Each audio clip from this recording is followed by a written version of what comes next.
Bienvenue pour ce Paris-Saclay exceptionnel. C'est le printemps, c'est Paris-Saclay Spring, deuxième édition de ce grand rendez-vous international de l'innovation. Votre territoire met en avant l'excellence scientifique et technologique Made in Saclay.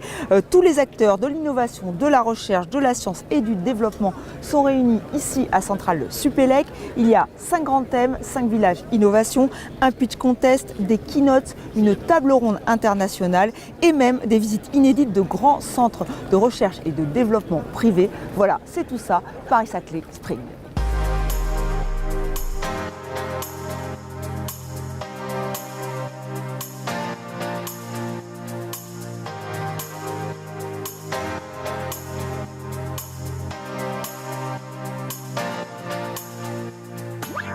Sans plus attendre, je retrouve donc celui qui est à l'origine de ce Paris-Saclay Spring, à savoir Philippe Vandemal. Bonjour. Bonjour. Vous êtes le directeur général de l'EPA Paris-Saclay.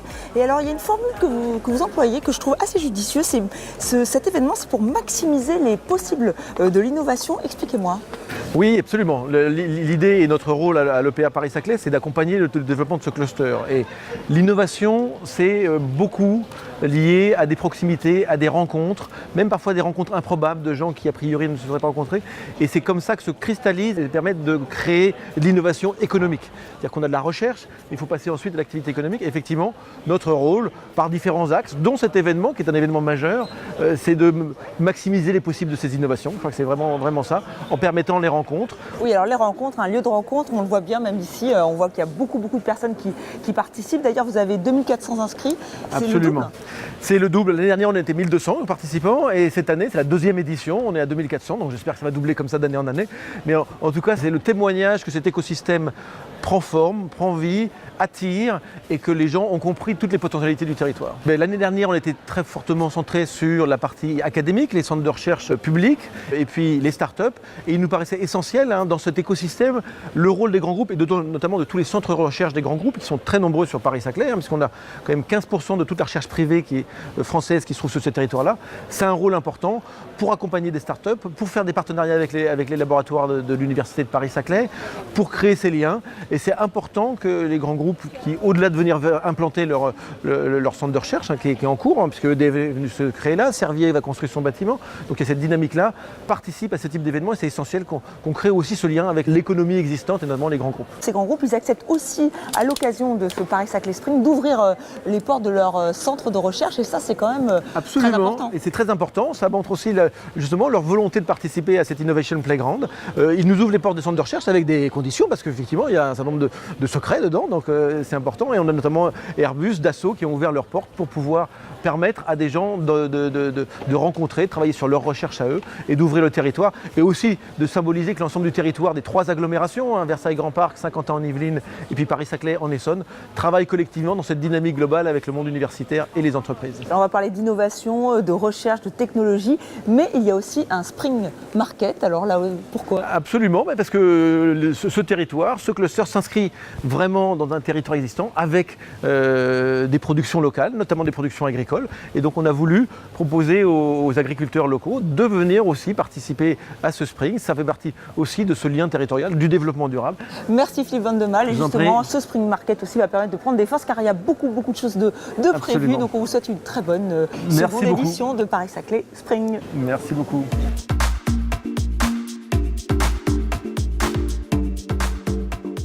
C'est l'une des grandes nouveautés de cette seconde édition de Paris-Saclay Spring. Les grands groupes sont partenaires de l'événement. On retrouve Total, EDF, Servier et bien d'autres. Alors pourquoi ont-ils décidé de se lancer dans cette aventure ? Eh bien, je vais leur poser la question. Là, nous sommes au village Mobilité. C'est l'un des 5 villages innovation de Paris-Saclay Spring. Et je me trouve avec François Molot. Bonjour. Bonjour. Vous êtes directeur de la communication pour l'ensemble de la R&D d'EDF. Et bien sûr, vous êtes très implanté sur le territoire. Alors pourquoi vous avez décidé, vous, en tant qu'EDF, de participer à cet événement ?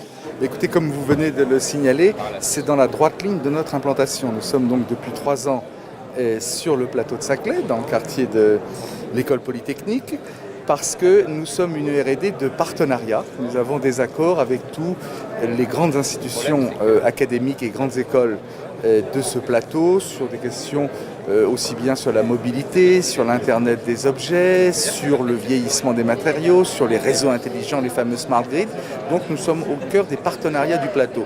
Donc il était tout à fait logique pour nous que nous soyons un acteur majeur de ce grand événement d'innovation qu'est Spring Saclay. Donc Spring Saclay, c'est l'archétype de l'effet plateau, ce que j'appelle l'effet plateau, c'est-à-dire le fait qu'on puisse mettre ensemble et se faire rencontrer a priori des gens qui n'avaient pas grand-chose à voir. Donc vous êtes sponsor de ce village mobilité. Qu'est-ce que vous allez montrer? Qu'est-ce que vous montrez ici? On montre différents éléments. On montre d'une part ce qu'on fait en matière de recharge électrique. Vous savez, les nouvelles bornes de recharge, les recharges intelligentes qui permettront aussi de rendre de l'électricité au réseau lorsqu'il y aura besoin. Nous sommes aussi présents sur l'hydrogène. EDF vient de lancer une nouvelle filiale qui s'appelle Inamix pour fournir de l'hydrogène décarboné, c'est-à-dire sans production de CO2, à base d'électrolyse de l'eau. Et donc évidemment, Inamix qui a été lancé tout récemment est présent sur ce stand. Merci beaucoup François Mollo. Merci à vous. Alors bon Spring. Voilà, merci. Autre partenaire de Paris-Saclay Spring, autre point de vue, nous sommes dans le village Santé avec Christophe Thurio. Bonjour. Bonjour. Vous êtes directeur général des centres de recherche Servier. Alors Servier qui n'est pas encore présent sur le territoire mais qui arrive très très vite en fait. Absolument, nous avons commencé à construire, enfin plus ou moins à creuser pour l'instant. Et nous prévoyons de nous installer au cours de l'exercice 21-22, donc dans pas si longtemps que ça. Donc demain, Servier sera présent sur le plateau. Alors pourquoi participer, pourquoi se lancer dans cette aventure de Paris-Saclay Spring? Parce que c'est important de présenter notre futur centre de recherche, qui pour nous est un investissement majeur, à la fois effectivement pour notre recherche, mais aussi dans l'écosystème de recherche en France. Et nous pensons que le cluster Paris-Saclay est l'endroit où il faut être. Et c'est important donc d'avoir des événements comme celui-ci? Ce que nous voulons, par notre présence dans le cluster Paris-Saclay, c'est vraiment installer notre campus dans le campus. Et c'est ce concept que l'on développe. Une des caractéristiques du cluster Paris-Saclay, c'est le mariage de sciences expérimentales comme la biologie et puis des sciences plus dures. Et pour développer de nouvelles solutions thérapeutiques, demain, on a besoin d'énormément de compétences. Il y a beaucoup d'écoles ici qui vont fournir les expertises dont on aura besoin dans le futur. Donc c'est pour ça. Voilà, vous avez peut-être rencontré lors de ce Paris-Saclay Spring donc de vos futurs collaborateurs et futures collaboratrices. Merci d'avoir été avec nous. Merci beaucoup. Total fait aussi partie des partenaires donc, de cet événement de Paris-Saclay Spring. Total qui vient tout juste d'arriver sur le plateau. Bonjour Nathalie Brunel.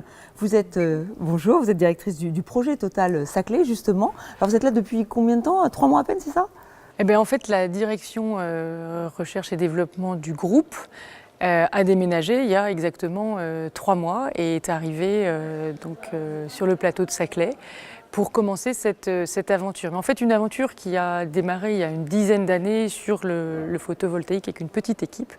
Et donc, on voit que progressivement, on grossit jusqu'à l'implantation d'un nouveau centre d'innovation et recherche pour le groupe que l'on prévoit à l'horizon 2022. Mais là, pourquoi participer à Paris-Saclay Spring? Qu'est-ce qui vous a donné envie d'être là, déjà là? En fait, on est déjà présent. Voilà, si nous sommes là, si nous avons fait ce premier déménagement avant même d'avoir notre propre toit, c'est pour commencer cette aventure de rencontre et de co-construction. Puisque notre ambition ici, c'est de traiter des thématiques, je dirais, nouvelles. On va avoir 2 grands axes thématiques qui sont l'un sur les énergies bas carbone et puis également l'axe du numérique. Et donc, comme c'est des thématiques en plein développement, on veut vraiment les co-construire avec les acteurs d'excellence de l'écosystème. On veut avoir des partenariats.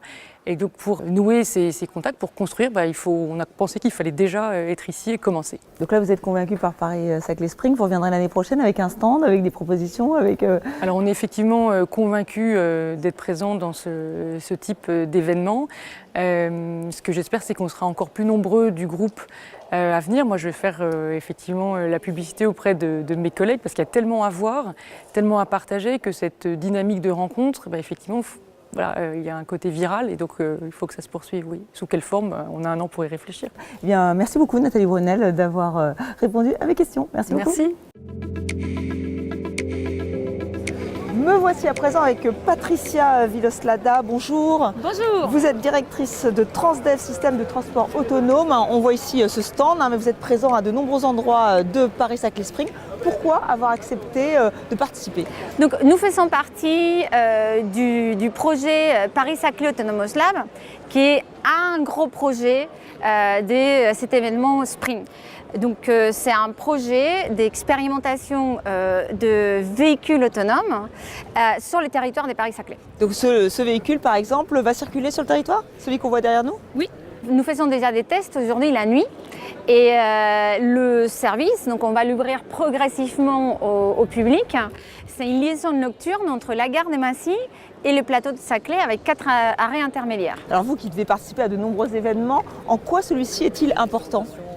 Et celui-ci, c'est sur l'innovation et l'un des challenges dans les années à venir, c'est la mobilité autonome. C'est un challenge autant sur le plan technologique que sur le plan des usages dont on parle un peu moins, mais tout aussi important. C'est de penser la mobilité de demain. Les véhicules autonomes ou l'utilisation de véhicules autonomes, ça va être très probablement plus que remplacer un véhicule conduit par un véhicule autonome. Il faut repenser comment ces véhicules autonomes offrent de services complémentaires. C'est ce qu'on fait ici, sur ce territoire. C'est un complément des services la nuit, quand les bus sont à l'arrêt, les bus conduits. Et puis les Zoé Cab, c'est un service complémentaire. Là où il n'y en a pas, géographiquement il n'y en a pas, ils circulent de jour, mais c'est dans une zone, dans le campus de Polytechnique où il n'y a pas des services aujourd'hui. Eh bien, merci beaucoup, merci et bon Paris-Saclay Spring. Merci. C'est l'un des temps forts de Paris-Saclay Spring, le Pitch Contest. En fait, là, juste derrière moi, 25 startups du territoire sont en train de défendre leur projet. Et elles ont peu de temps, Christophe Pinault, elles n'ont que 4 minutes. Elles ont 4 minutes pour présenter leur business model, leur technologie, la façon dont ils vont aller sur le marché et de convaincre un jury constitué d'investisseurs et d'industriels.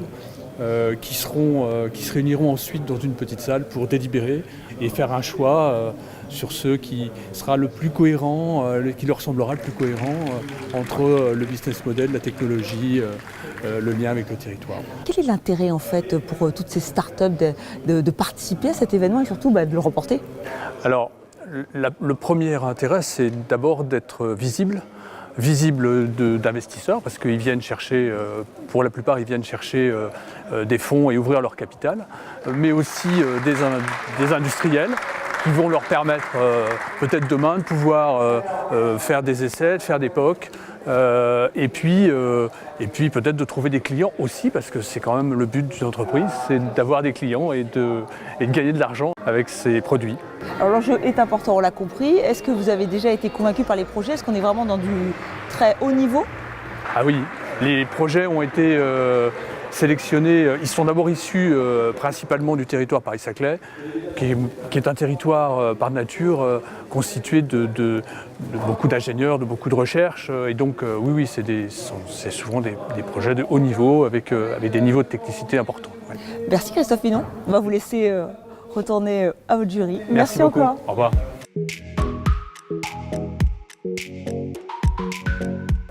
On le savait, le prestigieux classement du MIT l'a confirmé, Paris-Saclay fait partie des 8 clusters mondiaux de l'innovation. Et Paris-Saclay Spring a permis donc d'échanger entre ces différents pôles avec une table ronde internationale. Vraiment, l'objectif, c'était de confronter les différents points de vue, les visions des uns et des autres sur les grands enjeux de l'innovation technologique et de l'investissement.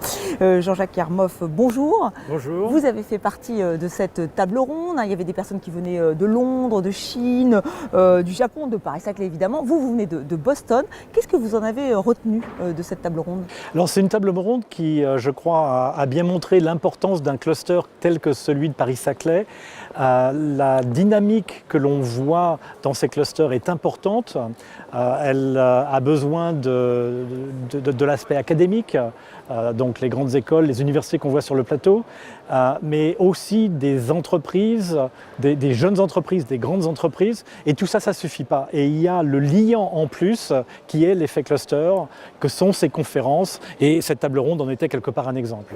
Très bien, merci beaucoup Jean-Jacques Yarmoff d'avoir participé. Un plaisir. Bienvenue à Boston.